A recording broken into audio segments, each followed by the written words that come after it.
السلام عليكم. غادي ندوي على اخر مستجدات ميركاتو الوداد. طبيعه الحال اليوم امس فريق الوداد الرياضي يتعاقد مع اللاعب منير الهباش لمده 3 سنوات بمبلغ ديال 80 مليون. طبيعه الحال اللاعب حضر مع وكيل الاعمال ديالو اللي هو احمد شليضه. طبيعه الحال كذلك سامبو تيتوصل يعني بعرض على المستوى الدوري المصري، القيمه ديالو 400 الف دولار.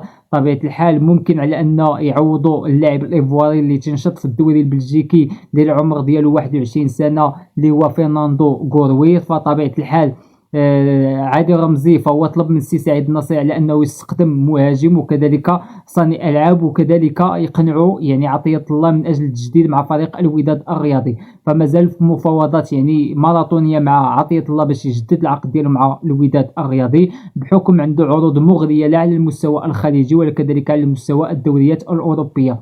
فكذلك زهير المترجي فجاء عرض على المستوى الاماراتي، وطبيعه الحال السي سعيد النصري لا يمانع باش انهم يبيعوا اللاعب اللي هو زهير المترجي، وغادي يستافدوا ماديا. يمكن القيمه ديال العرض يمكن هي 600 الف دولار على ما اعتقد. فطبيعه الحال عادل رمزي فهو طلب من السي سعيد النصري باش يوفر له اماكن الخصاص اللي هي يعني مهاجم صانع العاب عطية الله يبقى مع فريق الوداد الرياضي وكذلك قلب دفاع. فاش تطلب وتجيب المدرب داك الشيء وما عطاش النتائج، ديك الساعه المدرب اللي تيتحمل المسؤوليه. اما باش ما ديرش المدرب الانتدابات وتبقى هكا، فطبيعه الحال ما غاديش يتحمل المدرب يعني المسؤوليه، بحكم هو اللي تيعاين المجموعه، هو اللي يلعب معاهم مقابلات، هو اللي تيشوف اماكن الخصاص وتيحددها يعني بمعايير، وتيشوف شنو فريق الوداد الرياضي ناقصو وشنو خصو يعني يستخدم الوداد. فطبيعه الحال الى رجعنا يعني البطوله العربيه حيث ما اخر مقابلات لعبهم الوداد الرياضي، فغادي يبان بالملموس على ان فريق الوداد الرياضي على المستوى الهجومي ما عندوش اللاعبين اللي ممكن على انهم يسجلوا يعني اهداف. يعني فريق الوداد الرياضي من اصل 3 المقابلات سجل في 2 ديال المقابلات. فطبيعه الحال هنا تيبان لك على ان فريق الوداد الرياضي على المستوى الهجومي فهو ضعيف وضعيف بزاف. فاما تجيب يعني مهاجم، فاش ندوي على مهاجم اللي واقف، يعني داك البروفيل المهاجم اللي واقف واجد، غادي تلبسو التوني ديال الوداد، غادي يدخل المقابله غادي يعطيك النتيجه. ماشي احقا صبر عليا 2 المقابلات، صبر عليا 3، صبر عليا 4، لا جبتك نعطيك التوني دخلت مارك. ولكن باش نبقاو مثلا تجيبوا لاعب مثلا منير الهباش ما يمكنناش نحكموا عليه واش غادي يمشي مع فريق الوداد الرياضي مزيان ولا ما غاديش يمشي مع فريق الوداد الرياضي مزيان. فالمقابلات هي اللي تتحكم بطبيعه الحال.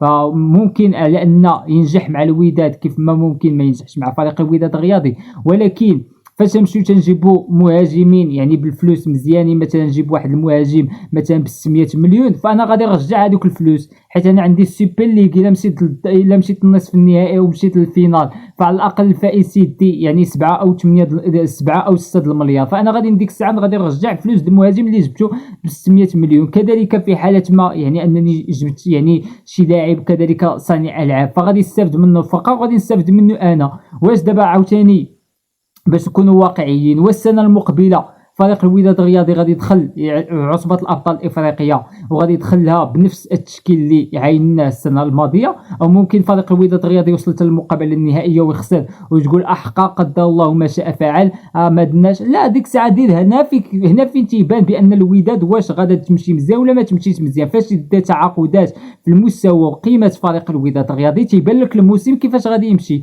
واش الموسم غادي يمشي مزيان ولا الموسم ما غاديش يمشي مزيان.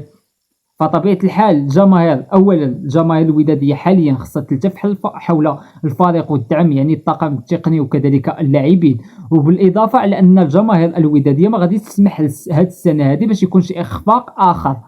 فطبيعه الحال دابا حاليا اللي مشيتي تشوف يعني الفرق يعني اللي تتنافسك حاليا اللي هي نقولوا الاهلي المصري، فهي تدير تعاقدات في المستوى، دات رضا سليم، جابت احمد عاشور، كذلك تيحاولوا يقلبوا على مهاجمين اخرين يتعاقدوا معاهم. الا مشيتي مثلا الماميلودي ساندونز فتا هما تيمشيو على الاقل ماميلودي ساندونز يعني تيبان لي الفريق الوحيد اللي تيمشي لامريكا اللاتينيه وتيستخدم منه لاعبين لا سواء برازيليين تيجيبوهم، كذلك تيقلبوا على لاعبين اللاعبين يعني على المستوى الافريقي تيجيبوهم. كذلك الى مشينا للترجي اللي تعاود يبني يعني الهيكله ديال الفريق ديالو وتيدير تعاقدات حاليا في المستوى باش السنه الماضيه ينافس على مستوى دوري ابطال افريقيا. فخصني ننظر لهاد الناس المنافسين ليا بشكل مباشر، فخصني ننافس هاد الناس هذه كيف ما تيديروا هما تعاقدات تيدير ندير تعاقدات في القيمه. ما تندويش على التعاقدات تفوت يعني خزينه النادي، لا، ولكن على الاقل اذا كانت خزينه النادي فيها واحد مثلا حاليا مليار ولا مليار ونص، فمشي على الاقل ما فيها باس ان نجيب مهاجم نجيبو واجد ناضي يدخل فريق الوداد الرياضي، غادي يعطيني الفريق، غادي يصنع لي اهداف، غادي نتوج بالقاب، والفلوس غادي نرجع الفلوس بس قدمت هاد اللاعبين. مثلا المشاركه على مستوى السوبر ليغ الافريقي اللي غادي تقام يعني في شهر اكتوبر، فطبيعه الحال تعطيك لاكاف واحد المنحه باش يعني تستعد للدوري. كذلك من بعد اذا وصلتي للنصف النهائي فكاين واحد المبلغ مالي، اذا وصلتي للفينال فهو كاين مبلغ مالي، الا توجتي باللقب على ما اظن مازال ما داوش يعني مازال ما حددوش المبالغ الماليه، ولكن في اقصى تقدير هي 6 يا 7 ديال المليار بالنسبه للفائز اللي تيتوج باللقب. فما يمكنش على ان فريق الوداد الرياضي يضيع بحال هاد يعني المبالغ الماليه مهمه. مازال دوري ابطال افريقيا حاليا، الدوري يعني المحلي او البطوله الوطنيه فما لا والو، فغادي تبدا في 25 غشت غادي تبدا يعني طبيعه الحال غادي تنطلق يعني الدوري الاحترافي. فجميع هاد لي كومبيتيسيون اللي غادي يشارك فيهم فريق الوداد الرياضي خصو ترسانه بشريه من اللاعبين، يعني تتكون عندي 11 لاعب باش نبدا الموسم، وتيكون عندي البونتوش ديالي عامر باللاعبين باش المدرب في حاله ما بان له شي لاعب ما اقنعش يعني داخل التشكيل او بغى يدير شي تغيير يعني في وسط المقابله تيدور البونتوش تيلقى الحمد لله عنده لاعبين ممكن انه يبدل بوست، ممكن انه يدخل مهاجم يكون قل من المهاجم اللي تيكون على مستوى الساحه ولكن هو تقدم اضافه. فهنا فين تتكون يعني تتقول عندي انا فريق قوي وقادر على انه ينافس على الالقاب. فاذا جينا نشوف على مستوى يعني حراسه المرمى، وهذا الشيء ذكرته يعني بزاف ديال الحلقات، فقلنا على مستوى حراسه المرمى مطيع لا خوف عليه، وممكن على انه يعني يكون حامي ديال العالين ديال فريق الوداد الرياضي. على مستوى خط الدفاع والتركيبه الدفاعيه الحاليه عند فريق الوداد الرياضي فهي تركيبه يعني متوازيه ومتكامله.